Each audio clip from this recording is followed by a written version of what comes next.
नमस्कार दोस्तों, बहुत बहुत स्वागत है मेरे इस चैनल गेनवेस्ट में। आपको आज का जो टॉपिक है ये UP board class 10th special batch से पहला चैप्टर रासायनिक समीकरण एवं अभिक्रिया से शुरू करने वाले हैं। इसमें वही चीज़ बताई जाएगी जो बोर्ड एग्ज़ाम में अति महत्वपूर्ण प्रश्नों को पूछा जाता है, आता है, कौन कौन से किस तरह के सवाल बनते हैं, किस तरह के सवाल आते हैं, ये सारी चीज़ें इस वीडियो में अच्छे से बताई जाएगी। तो चलिए शुरुआत करते हैं इस वीडियो को। सबसे पहले बात करते हैं रासायनिक अभिक्रिया क्या होती है। रासायनिक अभिक्रिया की अगर बात करते हैं, रासायनिक अभिक्रिया ऐसी अभिक्रिया होती है जिसमें क्या करते हैं कि दो या दो से अधिक एलिमेंट्स आपस में मिलते हैं और एक नए तरह के कंपाउंड बनाते हैं। कुछ ज़्यादा इंग्लिश होगी, थोड़ी सी हिंदी में देखते हैं। जब दो या दो से अधिक तत्व का मतलब होता है कि कोई भी पदार्थ ले लीजिए, दो या दो से अधिक होना चाहिए, आपस में अब उसको मिलाएंगे, मिलाने के बाद एक नया प्रोडक्ट तैयार होता है। उसी प्रोडक्ट को कहते हैं रासायनिक। प्रोडक्ट को बोलते हैं, उत्पाद बोलते हैं, लेकिन जो होने वाली घटना थी उसको कहते हैं रासायनिक अभिक्रिया। एग्जाम्पल के तौर पे अगर बात करते हैं तो चलिए, एग्जाम्पल के तौर पे मान लीजिए कि एक ग्लास है।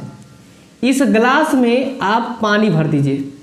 आप यहाँ से पानी डालिए, जैसे पानी डालेंगे तो यहाँ तक पानी भरा रहेगा। मान लीजिए यहाँ पे पानी आपने भर दिया।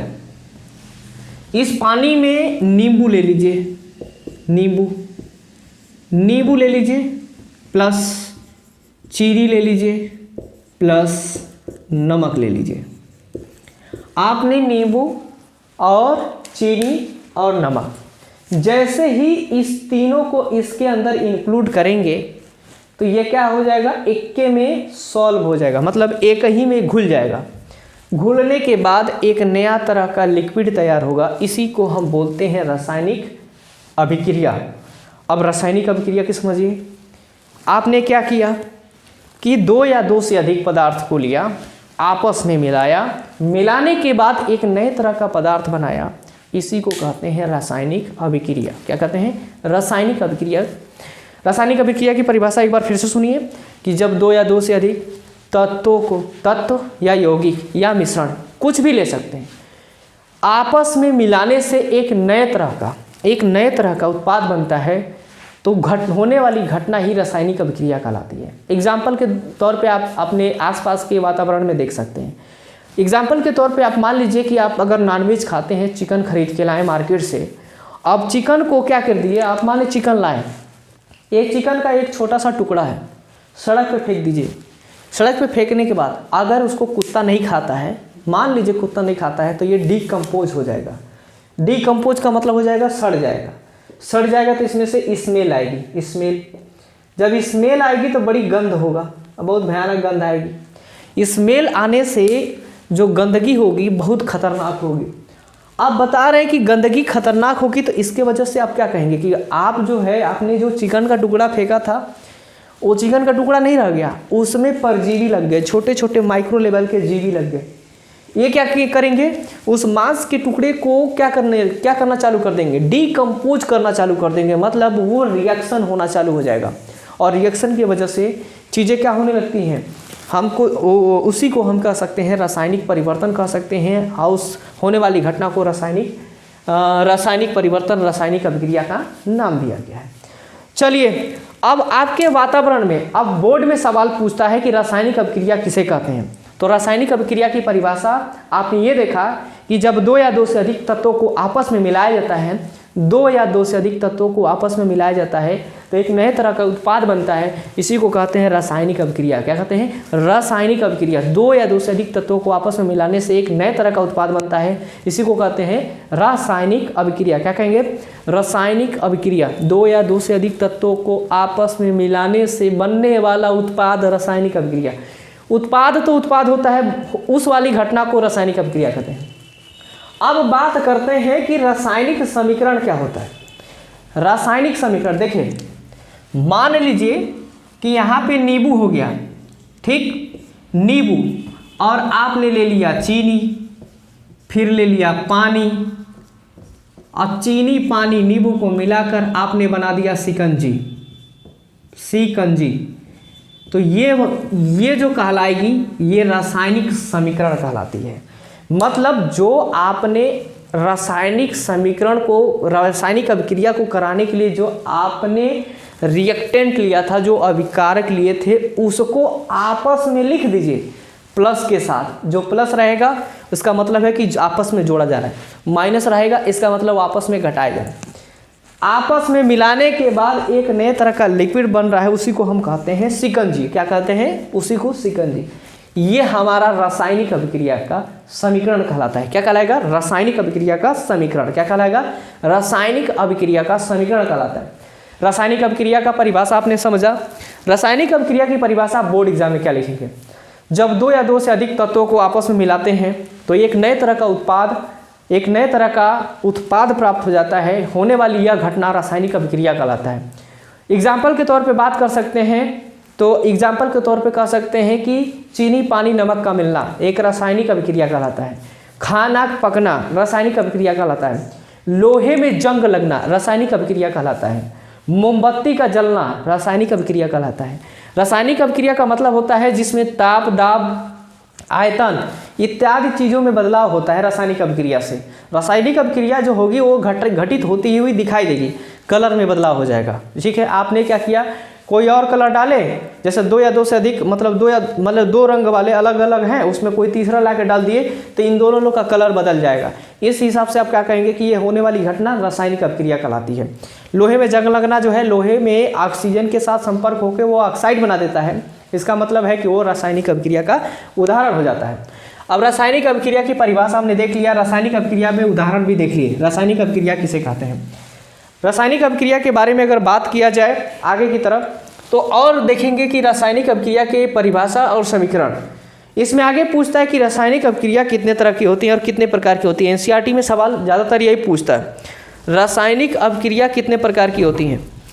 तो रासायनिक अभिक्रिया के प्रकार बताने से पहले कुछ चीज़ों को हम लोग देखेंगे कि कौन सी चीज़ें होती हैं जो अति महत्वपूर्ण होती है। रासायनिक अभिक्रिया ऐसे नहीं होती है। जब हम बात करते हैं केमिस्ट्री में तो रासायनिक अभिक्रिया जो है तत्वों से संबंधित होती है, एलिमेंट से संबंधित होती है। तत्व की बात करते हैं तो अगर यहाँ पे पीरियाडिक टेबल की बात करते हैं तो यस ब्लॉक में देखते हैं। यस ब्लॉक, पहले यस ब्लॉक की बात करते हैं, यहीं पर देख लीजिए यस ब्लॉक। यस ब्लॉक में आएगा hydrogen, lithium, sodium, potassium, rubidium, caesium और फ्रेंशियम। फिर आ जाएगा beryllium, magnesium, calcium, strontium, barium और रेडियम। अगर बात करते हैं ये सारे एलिमेंट्स तो यस ब्लॉक के सब एलिमेंट्स माने जाते हैं। ये सब यस ब्लॉक के एलिमेंट्स है, फर्स्ट ग्रुप और सेकेंड ग्रुप। इसको याद करने का तरीका क्या है? हमारे लिए ना करो रब से फरियाद, हमारे लिए ना करो रब से फरियाद। यस ब्लॉक का फर्स्ट ग्रुप खत्म। इसी के सामने आता है बेटा, मांगे, कार, स्कूटर, बाप, राजीव। ये हो गया यस ब्लॉक के एलिमेंट्स, ये यस ब्लॉक। अब ध्यान से सुनिए, यहाँ पे हम पी ब्लॉक लेते हैं। यहाँ पे पूरा चीज़ नहीं लिख रहे हैं, बस आपको वही चीज़ लिख रहे हैं जो आपको समझाने की आवश्यकता है। बात करते हैं हेलोजन फैमिली की तो हेलोजन में आता है फिर कल, बाहर, आई, आंटी, फिर कल बाहर आई आंटी। फिर आगे ऑक्सीजन ने सल्फर को सीटी मारिपो, ठीक है। Oxygen, sulphur, selenium, tellurium, polonium, fluorine, chlorine, bromine, iodine और स्टेंटेनियम। ये आपको मैंने एग्जाम्पल लिया है बस समझाने के पर्पज से, क्योंकि रासायनिक अभिक्रिया में हम पीरियाडिक टेबल नहीं पढ़ेंगे, खाली आपको समझाया जा रहा है। मान लेते हैं कि इसमें हाइड्रोजन है, हाइड्रोजन आप लेकर इनके साथ रिएक्शन कराइए। हाइड्रोजन की अगर बात करते हैं तो देखिए हाइड्रोजन पे प्लस एक आयन होता है, तो इस पे भी प्लस एक होगा, इस पे भी प्लस एक, सभी पे प्लस एक हो जाता है, ठीक है, सभी पे प्लस एक आयन होता है। कहने का ये तात्पर्य है प्लस एक होने का मतलब कि इनके झोले में 1 रुपया अधिक होता है। ये 1 रुपया किसी को भी दान कर सकते हैं। अगर 1 रुपया किसी को दान करेंगे और जो रिसीव करेगा उनके साथ ये बांड बना देते हैं, और बांड बनाने के बाद वह यौगिक का निर्माण हो जाता है। अब 1 रुपया अधिक, इसमें 2 रुपये की अधिकता होती है, सब 2 रुपये की अधिकता करते हैं। कहने का मतलब इसमें 2 इलेक्ट्रॉन अधिक माने जाते हैं। इसकी बात करते हैं तो इसमें -1 की कमी होती है, -1 की कमी, इसमें -2 की कमी होती है, -2 की कमी। रासायनिक अभिक्रिया को अच्छे से समझने के लिए इसको प्रॉपर पूरा देखना पड़ेगा, वीडियो को स्किप मत कीजिएगा, समझिए ध्यान से। रासायनिक अभिक्रिया में अगर हाइड्रोजन की बात करते हैं और फ्लोरीन, क्लोरीन, ब्रोमीन, आयोडीन, एस्टेंटेनियम से मिला दिया जाए, मान लीजिए हाइड्रोजन का हमने फ्लोरीन के साथ मिला दिया, क्लोरीन के साथ मिला दिया, ब्रोमीन के साथ मिला दिया, तो क्या बनेगा? इसमें हाइड्रोजन पे +1 है, मैंने यहाँ लिख दिया है। मान लीजिए क्लोरीन के साथ मिलाया जा रहा है, क्लोरीन पर -1 की कमी है, तो हाई एक इलेक्ट्रॉनवा क्लोरीन को क्या कर देगा? दे देगा, डोनेट कर देगा, क्योंकि इस पे 1 की अधिकता है, इस पे 1 अधिक है, इस पे 1 की क्या है? कमी है। जैसे ही 1 इलेक्ट्रॉन इसको देगा, तुरंत आपस में रिएक्शन करेंगे और रिएक्शन करके क्या बना देंगे? HCl बनाएंगे। इसी का नाम होता है hydrochloric acid, hydrochloric acid, hydrochloric अम्ल जिसको कहते हैं, ठीक है। इसको हाइड्रो इंग्लिश में बोलेंगे हाइड्रोक्लोरिक एसिड, क्लोरिक एसिड। ये क्या होता है? हाइड्रोक्लोरिक एसिड एक तरह का स्ट्रांग एसिड माना जाता है, मतलब प्रबल अम्ल माना जाता है। ये प्रबल अम्ल का उदाहरण हो गया। कहने का मतलब हाइड्रोजन इन सभी के साथ अगर जुड़ गया तो अम्ल बनाएगा। ध्यान से सुनिए, हाइड्रोजन अगर इन सभी के साथ जुड़ जाए तो क्या बनाएगा? अम्ल बनाएगा। अगर बात करते हैं हाइड्रोजन के नीचे वाले, ये सभी वाले, अगर ये सब इन सभी के साथ, अगर इन सभी के साथ रिएक्शन करेंगे तो क्या बनाएंगे? इन सभी के साथ, स्पेशली ये नहीं है, ये सभी के साथ अगर रिएक्शन करेंगे तो क्या बनाएंगे? उदाहरण के तौर पे देख लीजिए, मैंने कहा हाइड्रोजन अगर इन सभी के साथ मिलता है तो आप क्या बनाते हैं? अम्ल बनाते हैं। जैसे HCl हो गया। अगर मान लीजिए हाइड्रोजन सल्फर और ऑक्सीजन के साथ मिलेगा तो आप क्या लिखेंगे? H2SO4 बना देंगे। इसे कहते हैं सल्फ्यूरिक एसिड। क्या कहेंगे? सल्फ्यूरिक एसिड, सल्फ्यूरिक अम्ल, सल्फ्यूरिक अम्ल पढ़ेंगे, ठीक है। ये सल्फ्यूरिक अम्ल होता है। आगे देख लेते हैं, अगर मान लीजिए HCl जो है ब्रोमीन के साथ मिलेगा तो HBr बना देगा, आयोडीन के साथ मिलेगा तो HI बना देगा। ये सारे के सारे जो होते हैं अम्ल बनाते हैं। सोडियम मान लेते हैं, यहाँ पे सोडियम ले लीजिए, इस पे +1 की कमी है। सोडियम मान क्लोरीन के साथ रिएक्शन कराइए, सोडियम Na पर 1+ है, क्लोरीन पर 1-। सोडियम 1+ में है और क्लोरीन 1- में है, आपस में रिएक्शन करेगा, हाई एक इलेक्ट्रॉन रिसीव दे देगा, इसको देगा तो ये बॉन्ड बनाएगा और ये बनकर मिलकर हो जाएगा क्या? NaCl। इसी को कहते हैं साधारण नमक, NaCl, साधारण नमक, ठीक है। ये साधारण नमक का सूत्र है। अगर आपसे सवाल पूछ दिया गया कि साधारण नमक का सूत्र बताइए तो तुरंत बताएंगे NaCl। NaCl जो होता है सिंपल साल्ट कहलाता है।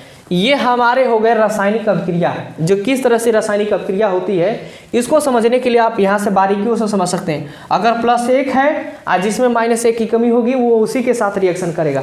मतलब रिएक्शन तभी होता है अगर मान लीजिए कि आपके पास 1 की कमी, हमारे पास 1 की अधिकता हो। हम आपको आराम से दे सकते हैं, उधर वाला आराम से ले सकता है। इस तरह से कंपाउंड बनता है और बॉन्डिंग होती है। अगर आप देख सकते हैं यहाँ पे HCl है और HCl एक ही इलेक्ट्रॉन का साझा कर रहा है तो मिलकर हो गया एक ही बॉन्ड बनाएगा। 2 इलेक्ट्रॉन का साझा करता तो 2 बॉन्ड बनाएगा, उसे बोलते हैं डबल बॉन्ड। अगर 3 इलेक्ट्रॉन का साझा करता तो ट्रिपल बॉन्ड बनाता। ये हो गया रासायनिक अभिक्रिया की परिभाषा और रासायनिक अभिक्रिया की परिभाषा से संबंधित कुछ महत्वपूर्ण उदाहरण। अब हम लोग पढ़ेंगे रासायनिक समीकरण। तो रासायनिक अभिक्रिया के परिभाषा में हम लोग देख चुके थे कि परिभाषा क्या होती है, डिफिनेशन क्या होता है, उसको लिखने की विधि बताई जाएगी। एग्जाम्पल के तौर पे अगर बात करते हैं रासायनिक समीकरण की, मान लेते हैं ए कोई रिएक्टेंट है। मान लीजिए कि कोई आपने कोई पदार्थ ले लीजिए ए, उसको हम बी के साथ आप मिला दिए, ए और बी के साथ आप मिला दिए। ए और बी के साथ जब आप मिलाएंगे तो ये क्या बनेगा? ये प्रोडक्ट तैयार होगा, मतलब सी और डी बना। अगर ए और बी के साथ आप सी और डी मिलाते हैं तो इसी को कहते हैं रासायनिक समीकरण। क्या कहेंगे आप? रासायनिक समीकरण। ध्यान से सुनिए, ए के साथ बी मिला के सी और डी बनाते हैं, इसी अभिक्रिया को कहते हैं रासायनिक समीकरण। अगर ये आपको नहीं समझ में आया तो अब ऐसे समझिए। मान लीजिए ए कोई आदमी है, ए कोई आदमी, ठीक है, बाल उधड़ा उधड़ा सा बाल है, नाक कान सब बना लीजिए, और ए कोई आदमी है, इसको कहेंगे मेल। बी के साथ फीमेल के साथ इसको कॉम्बिनेट करा दीजिए। आपने देखा, ये बायोलॉजिकल फिनोमिना, जो बायोलॉजी वाले होंगे समझ जाएंगे हम क्या कह रहे हैं। ई मेल है, हाई हो गया फीमेल, ठीक। आपने जब मेल के साथ फीमेल को मिलाया तो एक और तैयार हो गया, इसे कहते हैं प्रोडक्ट। ये प्रोडक्ट बन गया। ये राम थे, ठीक, राम नहीं ले लीजिए कुछ और, ये मोहना था, ठीक, ये मोहना है, आई मोहना की पत्नी है, पत्नी, आई मोहना का लड़का है। अब समझिए, ये मोहना है, ये मोहना की पत्नी है, और ये मोहना का लड़का है। जब मोहना पत्नी के साथ मिलते हैं तो उनका एक बाई प्रोडक्ट बनता है। इनके बीच होने वाले आपसी रिलेशन को कहते हैं रासायनिक अभिक्रिया। रासायनिक अभिक्रिया, रासायनिक अभिक्रिया, ध्यान से सुनिएगा। आपने अभिक्रिया का परिभाषा आपने देखा, अब फिर से आप सुन लीजिए कि जब दो या दो से अधिक तत्वों को आपस में या पदार्थ को आपस में मिलाते हैं तो एक नया उत्पाद बनता है, उसे रासायनिक अभिक्रिया कहते हैं। उदाहरण के तौर पे ये समझ सकते हैं, चीनी पानी का, हमने चीनी नमक और पानी का उदाहरण लिया था। यहाँ पे पति और पत्नी का उदाहरण लीजिए। मोहना है, मोहना की पत्नी है, उनको आपस में मिलाकर उनका एक बेटा तैयार किया जिसका नाम है सोहना। अब ये सोहना तैयार हो गया तो इसे कहते हैं रासायनिक अभिक्रिया। और रासायनिक अभिक्रिया को मोहना प्लस सोहना करके उसका लड़का मोहना और उसकी वाइफ को लगा के मिसेस मोहना करके जब सोहना बना दिए तो ये हो गया रासायनिक समीकरण। कहने का मतलब ए और बी के साथ अगर सी और डी बनाते हैं तो ये रासायनिक समीकरण का एक हिस्सा माना जाता है। इसी को रासायनिक समीकरण के तौर तरीके से समझ सकते हैं। उदाहरण के तौर पे अगर और बात करते हैं कि चलिए हम लोग और उदाहरण लेते हैं, तो मान लेते हैं कि एक अम्ल ले लीजिए, अम्ल में हो गया HCl, और आप ले लीजिए बेस NaOH, आपने ले लिया अम्ल और क्षार, ये हो गया आपका अम्ल है और ये हो गया आपका क्षार है। ध्यान से सुनिए, ये आपका अम्ल है और ये आपका क्षार है। अम्ल और क्षार को आपस में मिला दीजिए। अम्ल और क्षार को जब आपस में मिलाएंगे तो देखिए ऐसे रिएक्शन नहीं होगा, समझिए। H प्लस में होता है Cl माइनस में, Na प्लस में होता है OH माइनस में। ध्यान से सुनिएगा, हाई ससुर प्लस में है, हाई माइनस में, हाई प्लस में है और हाई माइनस में। इसको कैसे अभिक्रिया कराएंगे? तो इसका प्लस ना इसके प्लस के साथ नहीं मिलेगा, इसका प्लस निकल के इसके माइनस के साथ मिल जाएगा और इसका जो माइनस है इसके प्लस के साथ मिलेगा। ध्यान से सुनिए, मैंने क्या कहा, इसका प्लस इसके माइनस के साथ, इसका माइनस इसके प्लस के साथ मिलेगा। तो H जो अब OH के साथ मिलेगा तो क्या बनाएगा, H OH के साथ मिलकर क्या बना देगा H2O, और Cl Na के साथ मिलकर क्या बना दिया NaCl बना दिया। इसी को कहते हैं रासायनिक अभिक्रिया और लिखने वाली इस समीकरण को कहेंगे रासायनिक समीकरण। ध्यान से सुनिए, HCl के साथ NaOH को मिलाया, NaCl बना और H2O बना। इसमें प्लस माइनस, इसका प्लस इसके प्लस के साथ नहीं मिलेगा। कुछ बच्चे गलती कर देते हैं, ध्यान से सुनिए, प्लस के साथ नहीं मिलता है, आप भी जानते हैं प्लस हमेशा माइनस के साथ मिलता है। तो प्लस इसका माइनस क्या बना दिया, H के साथ अगर OH जोड़ दिए तो H2O बना और Cl Na के साथ मिलकर NaCl बना दिया। इसी को कहते हैं रासायनिक समीकरण और लिखने वाली इस अभिक्रिया को कहते हैं रासायनिक अभिक्रिया। तो रासायनिक समीकरण को ऐसे और इस तरीके से क्या कर सकते हैं, लिख सकते हैं। कभी कभी आपके पेपर में ऐसे दे देगा, कैसे देगा, देखिए बोर्ड एग्जाम में किस तरह के सवाल बनेंगे आप पेपर में भी देख सकते हैं। आपको ऐसे दे दिया जाए, लिखेगा ऐसे हाइड्रोक्लोरिक, ऐसे लिख दिया हाइड्रोक्लोरिक अम्ल प्लस सोडियम हाइड्रोक्साइड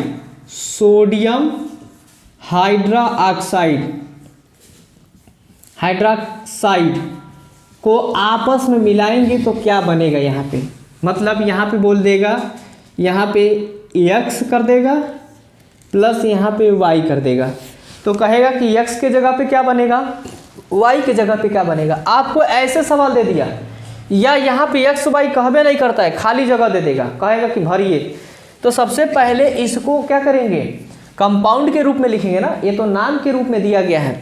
अब बात करते हैं हाइड्रोक्लोरिक अम्ल की, तो हाइड्रोक्लोरिक अम्ल क्या हो गया, अभी हम लोग पीछे देखे हैं HCl, सोडियम हाइड्रोक्साइड क्या हो जाएगा NaOH, HCl के साथ जब NaOH को मिलाएंगे तो अभी हमने देखा क्या बनेगा बाबू, NaCl बना और ये क्या बना H2O।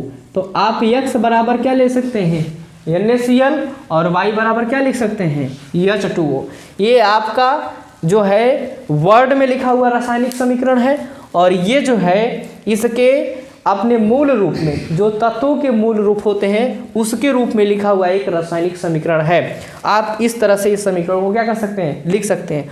उदाहरण के तौर पे अगर एक बात बोलते हैं, यहाँ पे लिख दिए आयरन, ध्यान से सुनिए, अगला ये दूसरा वाला एग्जाम्पल देखिए, आयरन ले लीजिए और आयरन के साथ ऑक्सीजन मिला दीजिए, मतलब ऑक्सीजन की अभिक्रिया करा दीजिए, तो बताइए यहाँ पे क्या बनेगा, यहाँ पे पूछ रहा है। तो आयरन का होता है Fe, ध्यान से सुनिए Fe, और यहाँ पे ऑक्सीजन का क्या होता है O2। जब Fe का O2 के साथ मिलाएंगे तो बन जाएगा FeO2 बन जाएगा। FeO2 का मतलब होता है, ये हो गया आपका आयरन, ठीक है, ये हो गया आपका ऑक्सीजन और ये हो गया आपका आयरन ऑक्साइड। क्योंकि आयरन और ऑक्सीजन जब आपस में मिलेगा तो कहते हैं आयरन जो है ऑक्सीजन से अभिक्रिया करा करके ऑक्साइड बना देता है, उसी को कहते हैं लोहे में जंग लगना। क्योंकि आयरन का मतलब होता है क्या, लोहा, और जब लोहा ऑक्सीजन के संपर्क में आता है, नमी के संपर्क में आता है तो अभिक्रिया हो जाती है, और अभिक्रिया होकर क्या बनाती है, आयरन ऑक्साइड बनाती है। क्या बनाती है, आयरन ऑक्साइड। ऑक्साइड, ध्यान से सुनिए, आयरन जो है ऑक्सीजन के साथ मिलकर आयरन ऑक्साइड बनाती है, इसी को कहते हैं लोहे में जंग लगना। लोहे में जंग लगना, लोहे में जंग लगना। लोहे में जंग लगना क्या होता है, लोहे में जंग अगर लगता है तो वो भी एक रासायनिक अभिक्रिया का उदाहरण हो गया, और जब इसको इस रूप में लिख देंगे तो यह रासायनिक समीकरण बन जाता है। तो ये रासायनिक समीकरण की एक विधि हो गई कि आप किस तरह से रासायनिक समीकरण को क्या कर सकते हैं, लिख सकते हैं। रासायनिक समीकरण को लिखने के बाद आता है रासायनिक समीकरण को संतुलित कीजिए। संतुलन की विधि जो है हम नेक्स्ट वीडियो में बताएंगे। तो बहुत बहुत आप लोगों को यही है कि आप लोग बोर्ड की एग्ज़ाम की तैयारी करते रहें, प्रिपरेशन करते रहें, और अब अपने दोस्तों को ये वीडियो शेयर करते रहें। आज का जो टॉपिक है रासायनिक समीकरण को संतुलित करने से संबंधित है।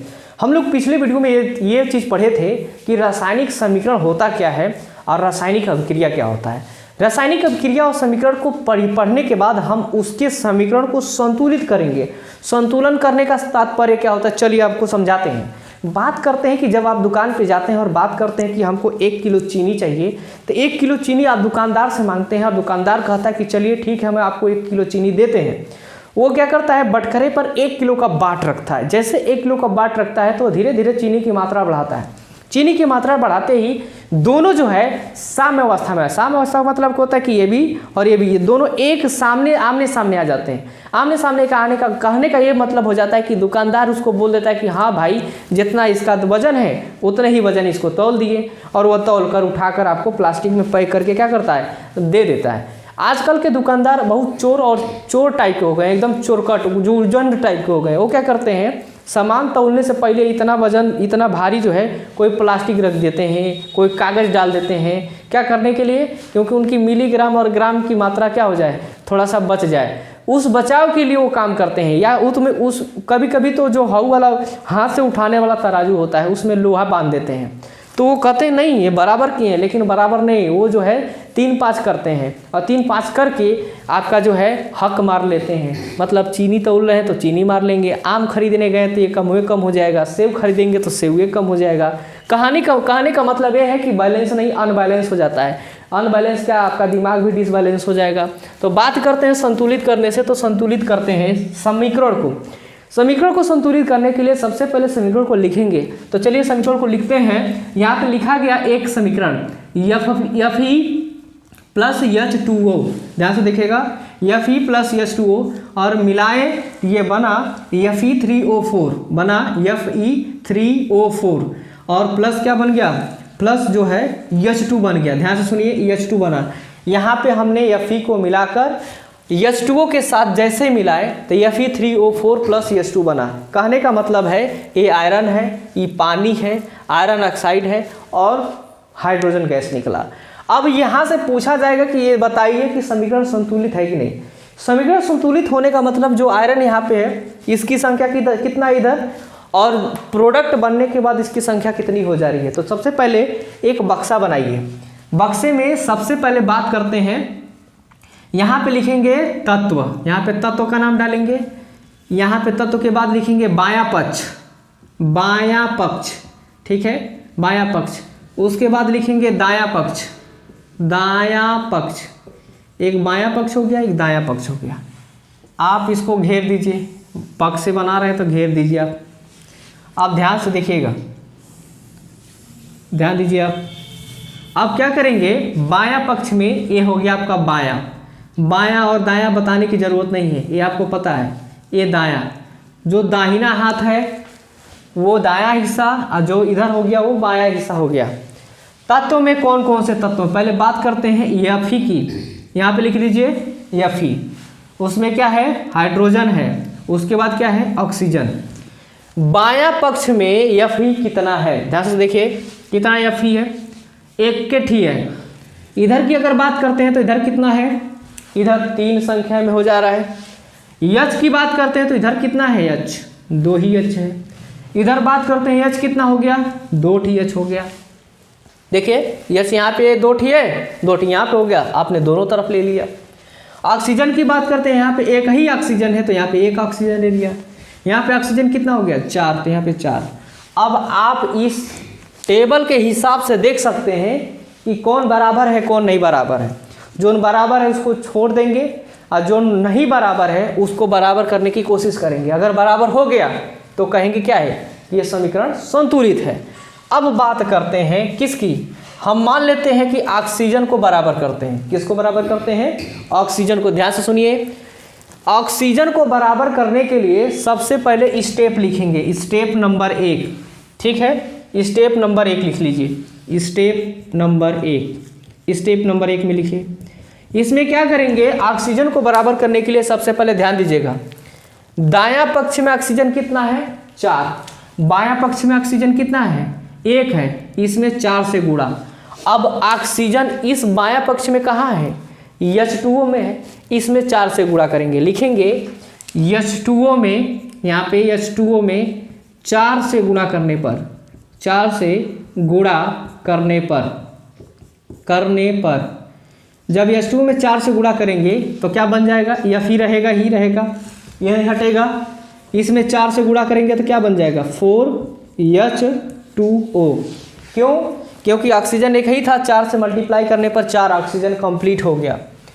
फिर दायां पक्ष में है तो दायां पक्ष में लिखना ही लिखना है, क्या बन जाएगा, Fe3O4 प्लस क्या हो गया, H2। आपने बराबर किसको किया, अभी केवल ऑक्सीजन को बराबर किए हैं, इसके अलावा और किसी चीज़ को बराबर नहीं किए हैं। अब ध्यान दीजिए, हाइड्रोजन की बात करते हैं। देखिए बाबू, हाइड्रोजन इधर भी बराबर, इधर भी बराबर, लेकिन जैसे 4 से यहाँ पे मल्टीप्लाई करेंगे तो हाइड्रोजन की संख्या कितनी हो जाएगी, 4 2 जा 8, 8 हाइड्रोजन हो जाएगा।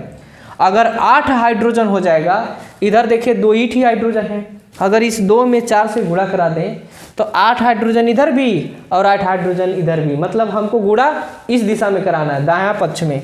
तो लिखेंगे स्टेप नंबर 2। स्टेप नंबर 2 में देखिए क्या करेंगे, स्टेप नंबर 2 में आप लिखेंगे कि H2 में 4 से गुणा करने पर, 4 से गुणा करने पर जब H2 में 4 से गुणा करिए तो क्या बनेगा, देखिए Fe छोड़ दीजिए आप, Fe आप छोड़ दीजिए, प्लस 4H2O रहने दीजिए आप, ठीक। अगला क्या बन जाएगा, ये Fe3O4 भी रहने दीजिए, आज जैसे 4 से गुणा करेंगे तो क्या बन जाएगा 4H2। 8 हाइड्रोजन इधर भी, 8 हाइड्रोजन इधर भी, 4 ऑक्सीजन इसके साथ, 4 ऑक्सीजन इसके साथ। अभी भी आपका जो Fe है इसमें कमी है, कितने की? देखिए यहाँ पे 3 है, यहाँ पे 1 है, तो इसमें क्या कर दीजिए 3 से गुणा करा दीजिए। जैसे 3 से गुणा कराएंगे तो क्या हो जाएगा, स्टेप नंबर 3 में, स्टेप नंबर 3 में 3 से गुणा कराइए तो लिखेंगे कि Fe में 3 से गुणा करने पर, लिखेंगे Fe में 3 से गुणा करने पर, यहाँ पे लिखना पड़ेगा गुणा करने पर। जैसे Fe में 3 से गुणा करेंगे तो क्या बन जाएगा, यहाँ पे Fe में 3 से गुणा करिए तो 3Fe प्लस 4H2O बनेगा आपका Fe3O4 प्लस 4H2। ये आपका बैलेंस हो गया। चलिए अब देखेंगे कैसे कि ये बैलेंस है कि नहीं है। तो बैलेंस देखने के लिए सबसे पहले आपके यहाँ पे मिला लेते हैं। आपने समीकरण क्या लिखा, 3Fe लिखा प्लस 4H2O लिखा, फिर आपने क्या बनाया Fe3O4 बनाया और 4H2O हो गया। अब देखिए यहाँ पे लिख लेंगे Fe, यहाँ पे लिख लेंगे हाइड्रोजन, यहाँ पे लिखेंगे ऑक्सीजन, फिर आप लिखेंगे बायां पक्ष, फिर से लिखेंगे आप दायां पक्ष, ये दोनों तरफ लिखेंगे। बायां पक्ष में Fe कितना होगा, देखिए कितने Fe हैं 3, दायां पक्ष में कितना Fe है, इसमें भी 3। फिर हाइड्रोजन की बात करते हैं, 4 दूना कितना हो जाएगा 8, फिर यहाँ पे देखिए 4 दूना कितना हो जाएगा 8। यहाँ पे ये 4 ऑक्सीजन के साथ है तो यहाँ पे ऑक्सीजन कितना बन जाएगा 4, ये देखिए यहाँ पे भी कितना हो गया 4, 3 3 8 8 4 4। अगर दोनों तरफ समीकरण बराबर हो गया तो इसे कहते हैं कि यह समीकरण संतुलित अवस्था में है। इसी को संतुलित रासायनिक समीकरण का नाम दिया गया। ठीक है, जब रासायनिक समीकरण जो है बराबर हो जाता है, संतुलन की अवस्था में आ जाता है, तो उसी को कहते हैं कि यह रासायनिक समीकरण जो है संतुलित हो गया है। इसी को संतुलित अवस्था या संतुलन की रासायनिक समीकरण जो है कहा जाता है। ठीक है, संतुलित रासायनिक समीकरण कहा जाता है। तो ये हो गया हमारा। अब एक बार फिर से रिवाइज कर लेते हैं। ये हमारा क्वेश्चन था, क्वेश्चन में पूछा गया था कि समीकरण को संतुलित कीजिए। आप एक टेबल बनाएंगे, टेबल में आप जो भी तत्व इधर रहेगा उस तत्व को नाम डालेंगे। इसमें बायां पक्ष दायां पक्ष बनाएंगे। इसमें देखिए Fe एक ही है, इसमें देखिए 3 ठी है, इसमें 2 है, इसमें भी 2 है, इसमें 1 है, इसमें 4 है। बराबर करने के लिए स्टेप नंबर 1 बनाएंगे। देखिए यहाँ पे 4 है तो इसमें 4 से गुणा करा दिए, 4 से गुणा करा दिए तो यहाँ पे 4 से मतलब ये पूरा H2O में जाएगा, तो 4 में यहाँ पे 4H2O लिख दिए। फिर अगर बात करते हैं 4H2O तो 4 दूना कितना हो गया 8 हो गया। तो 4 दूना 8, अगर इस दिशा में हाइड्रोजन 8 है और यहाँ पे 2 ही है तो इसमें भी 8 बनाने के लिए 4 से गुणा करा दीजिए। ये स्टेप नंबर 2 चला गया। और स्टेप नंबर 3 की बात करते हैं तो अभी देखिए यहाँ पे 3 ठी Fe है, यहाँ पे 1 ही Fe है, तो इसमें भी क्या कर देंगे 3 से गुणा करा देंगे। और 3 से गुणा कराने के तो ये समीकरण क्या हो जाएगा संतुलित हो जाएगा। और इसी संतुलित अवस्था को चेक करने के लिए आप फिर से टेबल बनाएंगे और देखेंगे कि यहाँ पे 3 यहाँ पे 3 8 है 8 है 4 है 4 है। इसी को कहेंगे रासायनिक समीकरण का संतुलित अवस्था या संतुलित रासायनिक समीकरण कहा जाता है। रासायनिक समीकरण संतुलित हो जाएगा तो इस समीकरण को क्या कर सकते हैं 2 बार टेबल बना के लिख देंगे। अगर बोर्ड में ऐसा लिख देंगे तो आपका नंबर कहीं नहीं कटेगा, 100% प्योर नंबर मिलेगा और रासायनिक समीकरण क्या हो जाएगी संतुलित अवस्था में आ जाएगी। सबसे आसान और सबसे ईजी तरीका होता है। एक सबसे पहले बात करते हैं कि रासायनिक अभिक्रियाओं के कौन कौन से प्रकार हैं और कौन कौन आपके एग्जाम में आने की संभावना अति महत्वपूर्ण है। तो चलिए वीडियो को शुरुआत करते हैं बिना किसी देरी किए हुए। पहली की बात करते हैं कि रासायनिक अभिक्रिया की अगर प्रकार की बात पूछे तो देखिए रासायनिक अभिक्रिया जो होता है उसका एक्चुअली आप ये नहीं बता सकते हैं, एग्जैक्ट नहीं बता सकते हैं कि रासायनिक अभिक्रिया इतने ही प्रकार की होती है।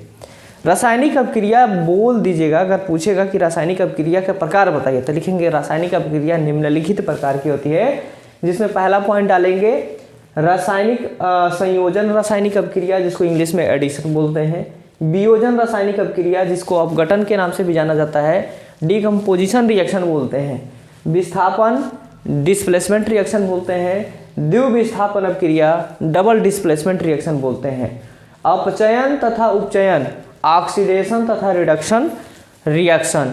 ये सारी जो रासायनिक अभिक्रियाएं होती हैं और इन रासायनिक अभिक्रियाओं के माध्यम से हम कौन कौन से परीक्षा में किस तरह के सवाल बन सकते हैं, इसके बारे में आज हम लोग स्टडी करने वाले हैं। तो चलिए शुरुआत करते हैं। पहला, संयोजन रासायनिक अभिक्रिया की शुरुआत करते हैं। रासायनिक अभिक्रिया की परिभाषा हम लोग पिछले वीडियो में ही देख चुके होंगे। रासायनिक अभिक्रिया में संयोजन हम लोग पहले पढ़ा जाएगा, क्योंकि पहला पॉइंट मैंने लिख दिया है। तो चलिए शुरुआत करते हैं संयोजन रासायनिक अभिक्रिया। ये रहा संयोजन रासायनिक अभिक्रिया। अब इसकी परिभाषा सुनिए। संयोजन रासायनिक अभिक्रिया में क्या होता है, अगर आपसे पूछ दिया जाए कि बताइए संयोजन रासायनिक अभिक्रिया किसे कहते हैं, तो आप ये बताइएगा कि ऐसी रासायनिक अभिक्रिया जिसमें क्या होता है, दो या दो से अधिक, ध्यान से सुनिए, दो या दो से अधिक तत्व या यौगिक को आपस में मिलाते हैं तो एकल मतलब होता है एक ही पदार्थ बनता है। मतलब दो या दो से अधिक चीज़ों को आप मिलाएंगे तो केवल एक ही पदार्थ बनेगा। उस रासायनिक अभिक्रिया को क्या बोलते हैं, संयोजन रासायनिक अभिक्रिया कहते हैं।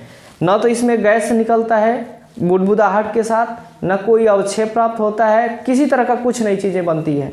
यहाँ पे बस वही चीज़ें बताएंगे, ऐसी रासायनिक अभिक्रिया जिसमें दो या दो से अधिक, जैसे बात करते हैं शिकंजी। अगर कोई दुकान पे जाते हैं, आप शिकंजी वाला बना रहा है, उसमें चीनी भी डालेगा, नमक भी डालेगा, साल्ट भी डालेगा, नींबू भी डालेगा, ये दो या दो से अधिक मैटर हुआ। और जैसे डालता है तो ग्लास में एक ही चीज़ देता है, ना कि वो दो या दो से अधिक चीज़ बना के देता है। इस तरह के रासायनिक अभिक्रिया को बोलते हैं कौन सा, संयोजन रासायनिक अभिक्रिया। एक बार ध्यान से सुनिए। बात करते हैं, यहाँ CaO है, इसके नीचे मैंने लिखा है CaO का मतलब होता है बूझा चूना, बूझा हुआ चूना। अगर ये बूझा हुआ चूना है तो इसका क्या तात्पर्य, बूझा का मतलब क्या होता है। जैसे आप लोग अगर गांव से संबंधित अगर होंगे, या कुछ लोग शहरों में भी होंगे, कुछ लोग बच्चे जो होते हैं गांव से उठकर जो है शहरों में आते हैं अपने पढ़ाई के लिए, तो वो चीज़ जानते होंगे कि जैसे बूझना का मतलब क्या होता है। बूझना का मतलब वो नहीं, पहेली नहीं बुझाना। बात करते हैं कि जैसे कहीं आग लग जाती है तो आग लगने पर कहते हैं कि इस चीज़ों को बुझा दीजिए, तो लोग पानी फेंक देते हैं। पानी फेंकते हैं, पानी फेंकने के बाद वो कहते हैं कि ये चीज़ें बुझ गई है। कहने का मतलब जो CaO है, इसका रासायनिक नाम कैल्शियम ऑक्साइड होता है।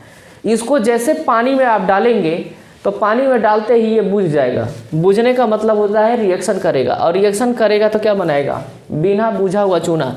अब इसको इस देखिए, ये जो बिना बुझा हुआ चूना है, इसको आदमी नहीं, कोई भी नहीं खा सकता है।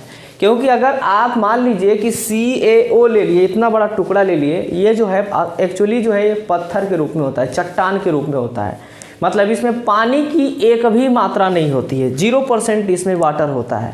जैसे ही पानी मिला दिया जाता है तो इसमें पानी क्या करता है, इसका साथ रिएक्शन करता है, और रिएक्शन के बाद ये वाला प्रोडक्ट क्या करता है, आपको दे देता है। प्रोडक्ट का मतलब हो जाएगा इसका उत्पाद। दिस इज, यहाँ पे अगर बात करते हैं तो ये कैल्शियम ऑक्साइड है, ये क्या है, पानी है, H2O, और ये हो गया CaOH का होल टॉय, जिसको बोलते हैं कैल्शियम हाइड्रोक्साइड। कैल्शियम हाइड्रोक्साइड, इसको बोलेंगे बिना बुझा हुआ चूना, इसको बोलेंगे बुझा हुआ चूना। अब ध्यान दीजिए, ये हो गया बिना बुझा हुआ चूना और ये हो गया बुझा हुआ चूना। कहने का मतलब बिना बुझा इसलिए था क्योंकि इसके साथ पानी अलग था। जैसे पानी के साथ रिएक्शन कराएंगे, पानी इसमें जुड़ गया, और पानी जुड़ गया तो हो गया बुझा हुआ चूना, मतलब हम उसको बुझा दिए। तो लोग क्या करते हैं, जो सुरती खाते हैं, आप देख सकते होंगे कि बहुत सारे लोग सुरती खाते हैं, ऐसे रगड़ते हैं, ठीक है ना, या सुरती खाते हैं, या कोई जर्दा खाते हैं, या कोई पान खाते हैं, उसमें हर चीज़ में चूना लगाया जाता है। उसी चूने का ये सूत्र है। जो लोग खाते हैं, ये नहीं खाया जाता, इसे खा भी नहीं सकते हैं, मुंह में लगेगा आग फेंकने। अगर आप खा लिए इसको ना, मुंह में डाल दिए तो लगेगा धुआं निकालने, तो इस वजह से आप इसको नहीं खा सकते हैं। ये क्या है, बिना बुझा हुआ चूना है, हाई क्या है, बुझा हुआ चूना है।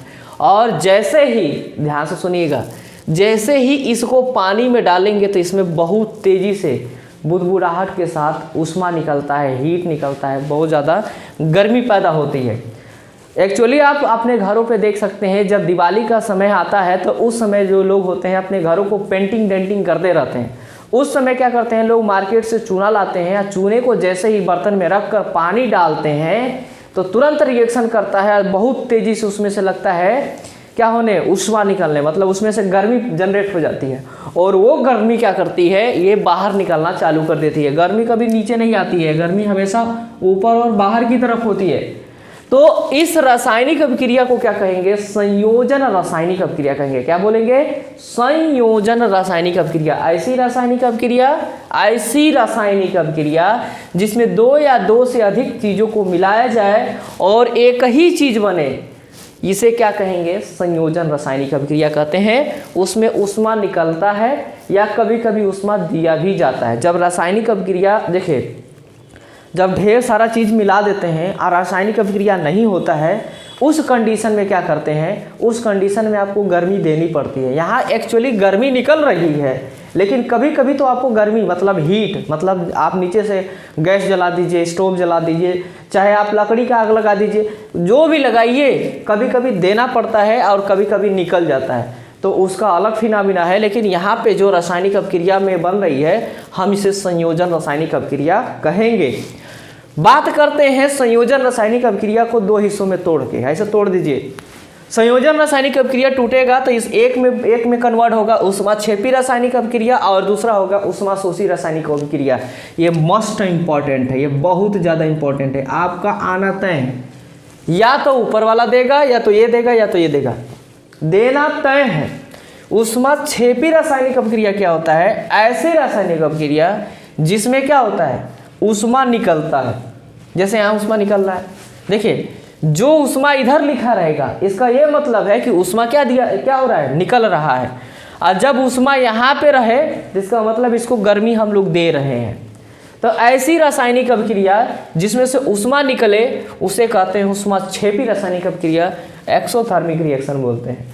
एग्जाम्पल के तौर पे चूने वाला रिएक्शन आप देख सकते हैं। चूने को क्या करिए? पानी में डालिए, और जैसे ही पानी में, वो वाला चूना नहीं, पान में या सुरती में लपेट के खाने वाला चूना नहीं, वो जो मार्केट से पत्थर के रूप में लेकर आइए और उसको पानी में डालिए, उसमें से जो गर्मी निकलेगी वो होगी ऊष्माक्षेपी रासायनिक अभिक्रिया। ऊष्माशोषी, शोषी का मतलब होता है सोख लेना। ऐसी रासायनिक अभिक्रिया जिसमें आप ऊष्मा देते हैं, सोख लेता है। जैसे आप घर पे बैठते हैं और आपको बड़ी जो है तलब लगी कि मुझे जो है चाउमीन खाना है, आप पहुंच जाते हैं चाउमीन खाने के लिए, या आप मैगी बनाने के लिए पहुंच जाते हैं अपनी किचन में। मैगी लेते हैं, पानी लेते हैं, नमक, तेल, लहसुन, मिर्चा, फलाना ढिमका सब ले लेते हैं, और जैसे ही गैस या स्टोव को जलाते हैं तो स्टोव जलाएंगे, ऊपर पानी और सारी मटेरियल को जैसे डालेंगे तब वो धीरे धीरे पकना चालू करता है। इसका मतलब ये है कि वो गर्मी को क्या कर रहा है? खींच रहा है, एब्जॉर्ब कर रहा है। जब एब्जॉर्ब कर रहा है तो इस तरह की रासायनिक अभिक्रिया क्या कहलाएगी? ऊष्माशोषी, मतलब वो गर्मी को खींच रहा है। खींचने के बाद रिएक्शन हुआ तब आपका मैगी तैयार हुआ। नहीं तो आप बिना गैस जलाए छोड़ दीजिए, एक में मिला के, वो आप खा ही नहीं सकते हैं, क्योंकि खाने योग्य नहीं है, क्योंकि उसने गर्मी लिया नहीं तो रासायनिक अभिक्रिया हुआ नहीं। जब तक गर्मी देंगे तभी रासायनिक अभिक्रिया होगी। इसी को क्या कहेंगे? ऊष्माशोषी रासायनिक अभिक्रिया। ये क्या है? ऊष्माक्षेपी रासायनिक अभिक्रिया। यहाँ पे रासायनिक अभिक्रिया में यहाँ पे रिएक्शन दिया गया है। इसमें एग्जाम में अगर पूछ दिया तो आप ऐसे लिखेंगे, ऐसी रासायनिक अभिक्रिया जिसमें अभिक्रिया के बाद क्या निकलता है? ऊष्मा निकलता है, उसे क्या कहते हैं? ऊष्माक्षेपी रासायनिक अभिक्रिया, से एक्सोथर्मिक रिएक्शन बोलते हैं। और ऐसे रासायनिक अभिक्रिया जिसमें हमें ऊष्मा की आवश्यकता होती है और उत्पाद में ऊष्मा की आवश्यकता नहीं होती है, उसे क्या कहेंगे? ऊष्माशोषी रासायनिक अभिक्रिया कहते हैं। ये ऊष्माक्षेपी और ऊष्माशोषी से संबंधित अति महत्वपूर्ण जो है परिभाषा रहा और उसके एग्जाम्पल रहे। ये रहा हमारा संयोजन रासायनिक अभिक्रिया। अगर ये वीडियो अच्छी लगे तो प्लीज़ चैनल को लाइक करें, शेयर करें, सब्सक्राइब करें। अगर आप अपने मित्रों के साथ हैं, जो मित्र आपके संपर्क में हैं, हाई स्कूल बोर्ड में है, चाहे किसी भी बोर्ड में है, मैंने कुछ स्पेशली ज़्यादा इंग्लिश और हिंदी का इस्तेमाल नहीं किया, मैं आपको बस समझा रहा हूँ, समझ लीजिए। मैंने ये भी लिख दिया, संयोजन को एडिशन रिएक्शन बोलते हैं। तो आप अपने मित्र को भेजिए, ज़रूर भेजिए, क्योंकि ये 10 मोस्ट इम्पॉर्टेंट है और यहाँ से एक सवाल बनने का मतलब तय है कि एक सवाल बनना ही बनना। चलिए दोस्तों, ये वाला जो है सेकेंड पोर्शन, सेकेंड टॉपिक हम लोग पढ़ लेते हैं, वियोजन रासायनिक अभिक्रिया। क्योंकि रासायनिक अभिक्रिया में हम लोग पहले ही देख चुके हैं संयोजन रासायनिक अभिक्रिया क्या होता है और कितने इसकी परिभाषा क्या होती है, इसका रिएक्शन क्या होता है। आज हम लोग पढ़ेंगे वियोजन, मतलब कि आज का जो इस वाले का टॉपिक जो है ये वियोजन रासायनिक अभिक्रिया से संबंधित है। इसमें वियोजन रासायनिक अभिक्रिया की सबसे पहली परिभाषा के बारे में देखेंगे और इससे संबंधित जो है महत्वपूर्ण जो है एक रिएक्शन देखा जाएगा। वियोजन रासायनिक अभिक्रिया को इंग्लिश में बोलते हैं डीकम्पोजिशन रासायनिक अभिक्रिया, और एक आम भाषा जिसे बोलते हैं अपघटन रासायनिक अभिक्रिया। अपघटन, ध्यान से सुनिएगा, अपघटन इसे बोलते हैं डीकम्पोजिशन। डीकम्पोजिशन, डीकम्पोजिशन क्या होता है ये भी देख लीजिए। रासायनिक अभिक्रिया में जब वियोजन की बात करते हैं तो वियोजन का मतलब ही होता है टूटना। कोई चीज़ क्या हो जाए, टूट जाए, बिखर जाए। जब दो या दो से अधिक चीज़ों में कोई चीज़ टूटती है तो उसी को कहते हैं वियोजित होना, मतलब बिखरना, टूट जाना, विखंडित होना। कहने का मतलब ये होता है कि ऐसी रासायनिक अभिक्रिया कि जिसमें कोई भी ऐसी मैटर होती है, सब्सटेंस होती है, वो क्या होती है, टूट कर दो या दो से अधिक हिस्सों में बिखर जाती है। उस रिएक्शन को बोलते हैं अपघटन या डीकम्पोजिशन या वियोजन रासायनिक अभिक्रिया। परिभाषा सुन लीजिए एक बार और ध्यान से बैठा लीजिए माइंड में। अगर आपसे पूछ दिया जाए कि वियोजन रासायनिक अभिक्रिया क्या है और इसकी डिफिनेशन की बात करेंगे तो वियोजन रासायनिक अभिक्रिया में आप लिखेंगे कि ऐसी रासायनिक अभिक्रिया जिसमें क्या होता है कि एक सब्सटेंस ऊष्मा पाकर दो या दो से अधिक हिस्सों में टूट जाता है। ऐसी रासायनिक अभिक्रिया एक पदार्थ जैसे ऊष्मा दिया जाता है, ऊष्मा माने गर्मी दिया जाता है, तो क्या होता है, कई हिस्सों में टूट जाता है। उसी को कहते हैं वियोजन रासायनिक अभिक्रिया, अपघटन रासायनिक अभिक्रिया या डीकम्पोजिशन रिएक्शन के नाम से जाना जाता है। उदाहरण के तौर पे और व्यवहारिक नॉलेज के तौर पे आपको बताते हैं।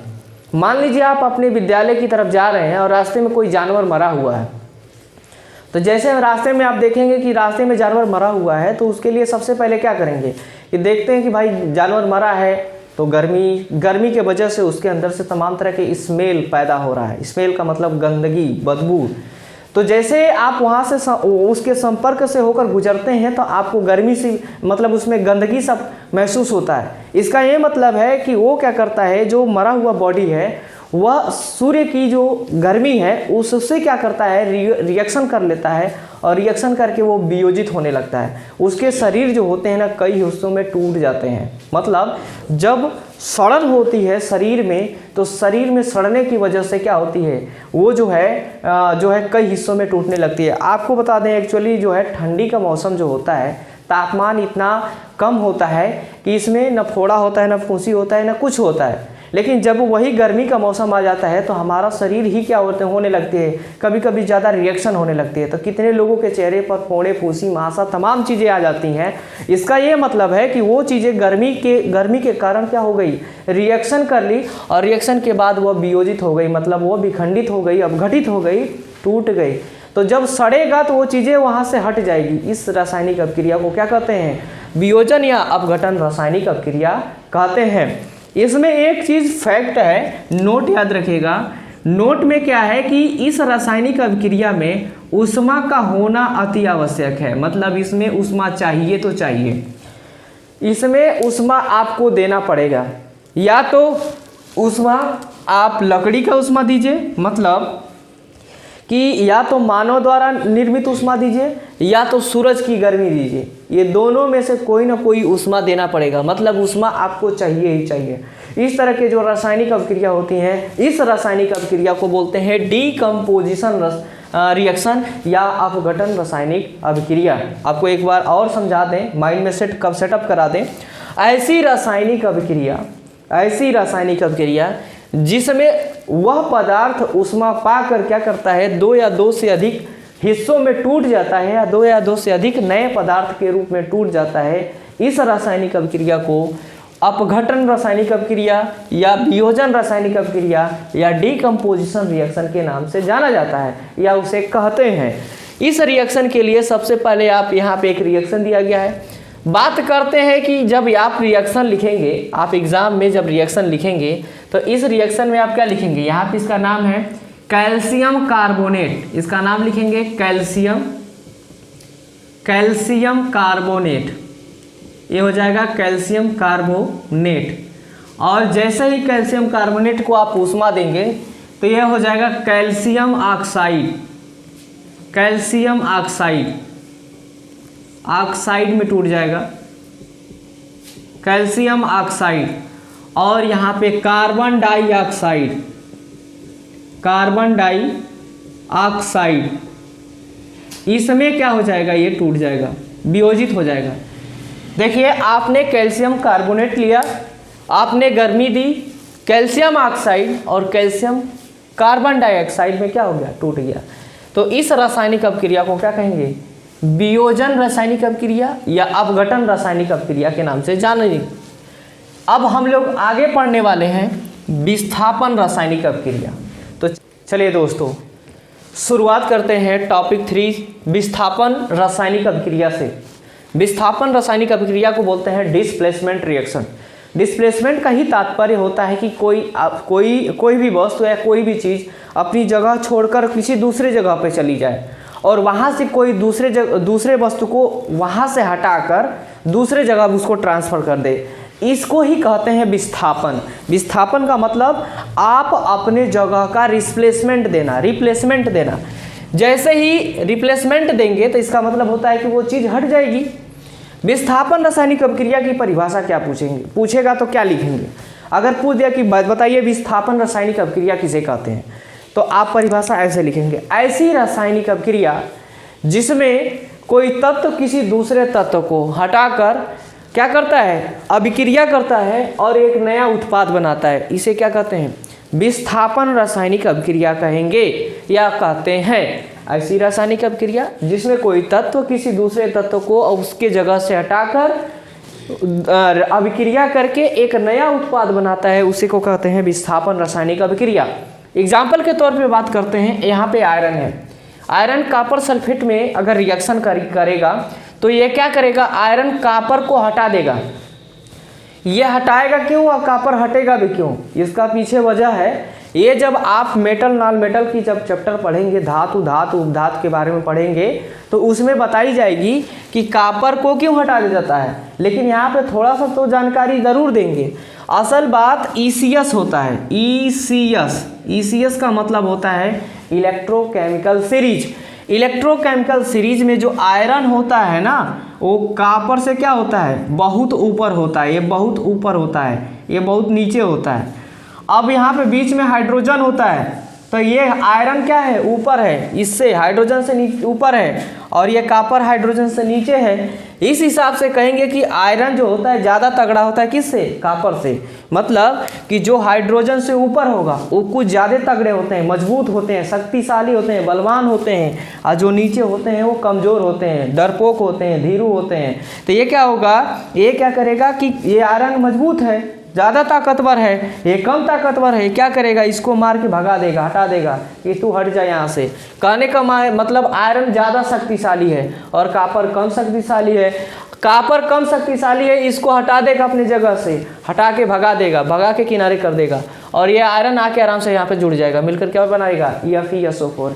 इसी रासायनिक अभिक्रिया को कहते हैं विस्थापन रासायनिक अभिक्रिया। मतलब एक शक्तिशाली आदमी दूसरे कमजोर आदमी को हटाकर खुद से जाके अपना रिएक्शन कंपाउंड बना दे रहा है, इस रासायनिक अभिक्रिया को क्या बोलेंगे, इस रासायनिक अभिक्रिया को बोलेंगे विस्थापन रासायनिक अभिक्रिया। अब ध्यान से सुन लीजिए, ऐसी रासायनिक अभिक्रिया जिसमें एक आदमी क्या करता है, एक आदमी का मतलब एक तत्व की बात करते हैं, ये क्या करता है, दूसरे तत्व को हटाकर क्या करता है, खुद का एक कंपाउंड जनरेट करता है। इस कंपाउंड को बोलते हैं कौन सी रासायनिक अभिक्रिया, विस्थापन रासायनिक अभिक्रिया के नाम से जाना जाता है। बात करते हैं यहाँ पे आयरन है, इसे Fe कहेंगे, कॉपर सल्फेट CuSO4 कहेंगे। और जैसे ही रिएक्शन होता है तो रिएक्शन के बाद यहाँ पे FeSO4 जिसको हम आयरन सल्फेट कहते हैं और यहाँ पे कॉपर निकल जाता है। इस रासायनिक अभिक्रिया को बोलते हैं विस्थापन रासायनिक अभिक्रिया।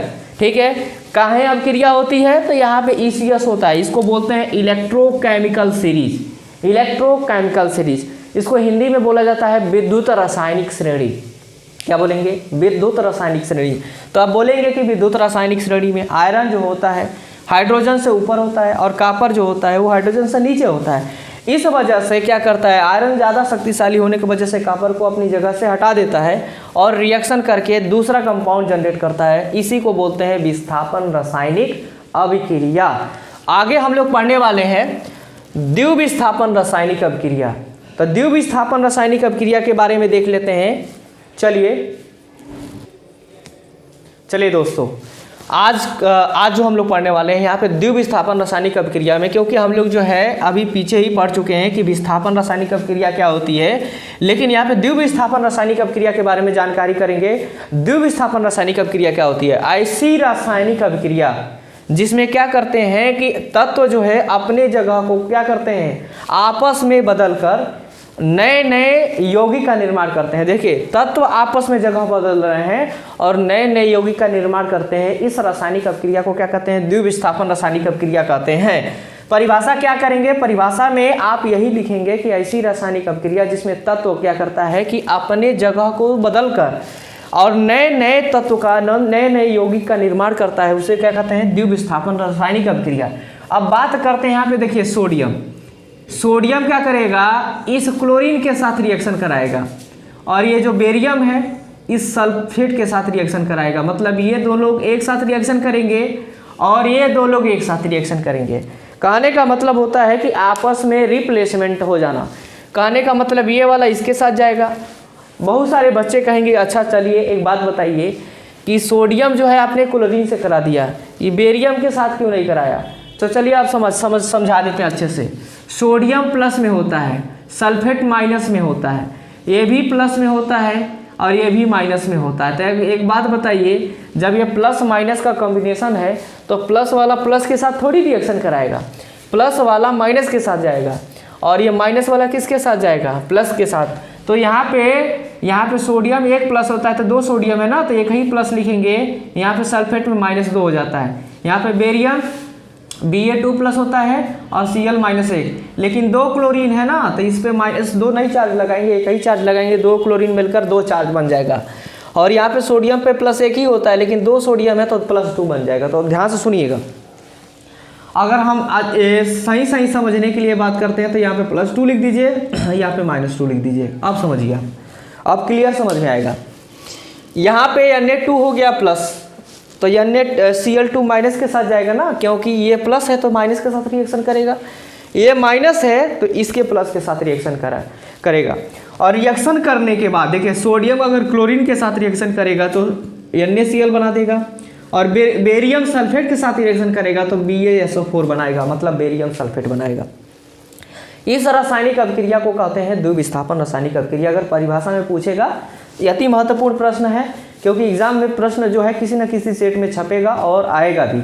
तो ये जो है महत्वपूर्ण सवाल है और आने की संभावना है। आप लोग अच्छे से पढ़ें, अपने घर पे तैयारी करते रहें। आज का जो है एक न्यू टॉपिक ऑक्सीडेशन रिडक्शन से संबंधित हमारे दैनिक जीवन में इसका क्या महत्व बन जाता है, इस पे आधारित है और हम लोग इसको बारीकी से देखेंगे। सबसे पहले बात करें कि आपके एग्जाम में इससे सवाल क्या पूछे जा सकते हैं। जैसे ऑक्सीडेशन रिडक्शन के बारे में हमने पिछले वीडियो में देखा था। सबसे पहले बात करते हैं कि ऑक्सीडेशन और रिडक्शन का हमारे लाइफ में उपयोगिता क्या है और इसका कहाँ उपयोग हम देख सकते हैं, एग्जाम्पल के तौर पे कहाँ देख सकते हैं। बात करते हैं संक्षारण की और दूसरा हो गया विकृत गंधिता की। संक्षारण की बात करते हैं तो संक्षारण क्या होता है और विकृत गंधिता क्या होता है। संक्षारण की बात करते हैं तो उसमें ये होता है, चलिए एक बारी से समझेंगे संक्षारण के बारे में। जैसे आप देखते हैं कि जब आपके घर में लोहे के दरवाजा या लोहे की बनी हर एक कोई वस्तु नई जब आती है, नई वस्तु आती है तो कुछ चमकता हुआ दिखाई देता है, लगता है कि अभी जो है कहीं मतलब फैक्ट्री से ही डायरेक्ट आया हुआ है, चमकता हुआ दिखाई देता है। लेकिन जब उसका उपयोग 1 साल 2 साल हो जाने के बाद वही उसकी जो चमक होती है वो घट जाती है, रिड्यूस हो जाती है, तब कहते हैं कि इसमें कुछ न कुछ प्रभाव हो गया है, दुष्प्रभाव हो गया है। दुष्प्रभाव किस वजह से होता है? दुष्प्रभाव ऑक्सीजन के वजह से होता है।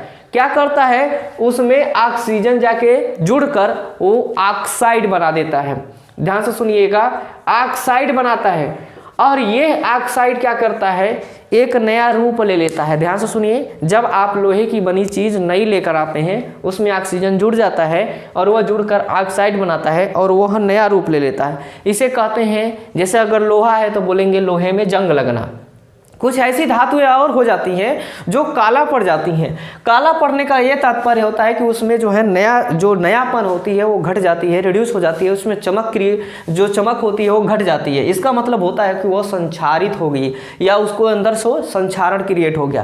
कहने का मतलब ये है कि संक्षारण है क्या। अगर संक्षारण की परिभाषा की बात करते हैं तो कहते हैं कि ऐसी वस्तुएं या ऐसी धातु की ऐसी वस्तुएं जो ऑक्सीजन के संपर्क में आकर वो अपना रूप, ठीक है, आकार प्रकार सब कुछ बदल दे। ऐसे आकार प्रकार नहीं बदलता है, रूप ही बदल जाता है। रूप का मतलब होता है कि उसका रंग बदल जाता है, तो उसे कहते हैं संक्षारण।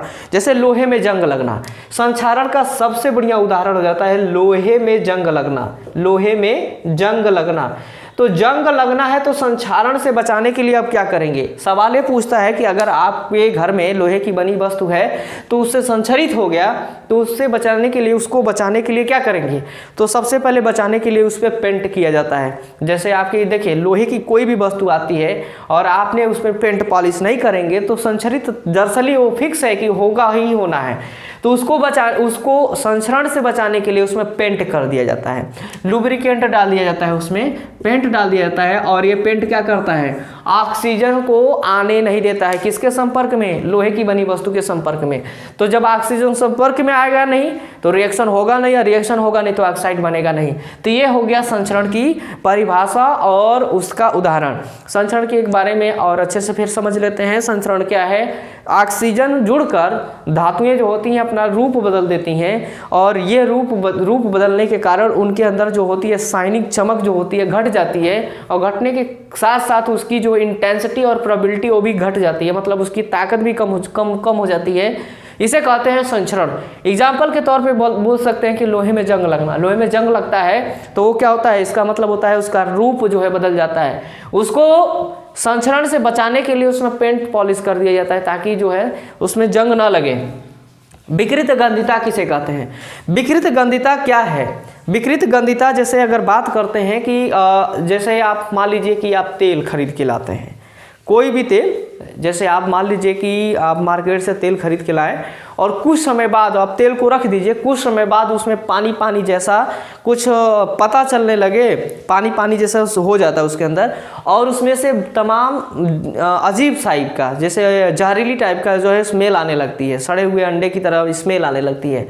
कहते हैं कि ये चीज़ रखी गई थी और इसमें से बदबू आ रही है, गंदगी आ रही है, इसका मतलब होता है कि उसमें कोई ना कोई चीज़ रिएक्शन हो चुका है।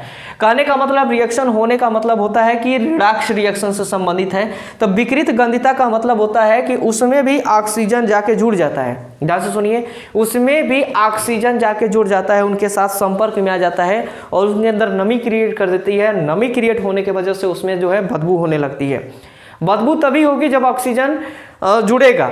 तो ये सब खाने पीने की चीज़ों के साथ संपर्क में आती है, ऑक्सीजन तभी चीज़ें होती हैं। अगर बात करते हैं चिप्स की पैकेट और कुरकुरे की पैकेट लेते हैं, चिप्स और कुरकुरे में देखते हैं कि वो चीज़ जो है पैकेट एकदम पूरा पैक रहता है, फूला रहता है, वो पिचका नहीं रहता है। इसका मतलब ये है कि उसमें कुछ ऐसी चीज़ें भरी गई हैं। तो उसमें दो चीज़ें भरी गई होंगी। जब आप किसी नमकीन की बिस्किट या नमकीन का पैकेट या चिप्स का पैकेट फाड़िएगा तो देखिए उसमें कुछ ठंडापन सा हवा निकलता है। ठंडापन हवा का मतलब होता है कि या तो उसमें नाइट्रोजन होगा या तो उसमें हाइड्रोजन होगा। ये दो चीज़ें हो सकती हैं। जो तेल वाला चीज़ होता है, तेल की जो बॉटल होती है, तेल के बॉटल में ये भरी जाती है हाइड्रोजन, और चिप्स के पैकेट में ये आप चिप्स के पैकेट में नाइट्रोजन गैस भरी जाती है। ये चीज़ें होती हैं विकृत गंधिता को बचाती हैं, ठीक है, विकृत गंधिता को आने नहीं देती हैं। मतलब विकृत गंधिता की अगर परिभाषा की बात करते हैं कि विकृत गंधिता किसे कहते हैं, तो क्या होता है कि ऐसे सामग्री, खाने पीने की ऐसी सामग्री जिसमें क्या होता है ऑक्सीजन जुड़कर क्या करता है उसके अंदर तमाम तरह की स्मेल क्रिएट कर देता है, उसके अंदर रिएक्शन कर देता है, उसी को कहते हैं विकृत गंधिता। एग्जाम्पल के तौर पे अगर बात करते हैं विकृत गंधिता की बचाने के लिए, तो जैसे क्या होता है कि तेल होता है, तेल में हाइड्रोजनीकरण किया जाता है, तेल की हाइड्रोजनीकरण किया जाता है। हाइड्रोजनीकरण का ये मतलब होता है कि वो ज़्यादा दिन तक उस तेल को रख सकते हैं, कई साल तो नहीं, 1 साल 1.5 साल तक तो रख सकते हैं। हाइड्रोजनीकरण के माध्यम से तेल को क्या किया जा सकता है, सुरक्षित रखा जा सकता है।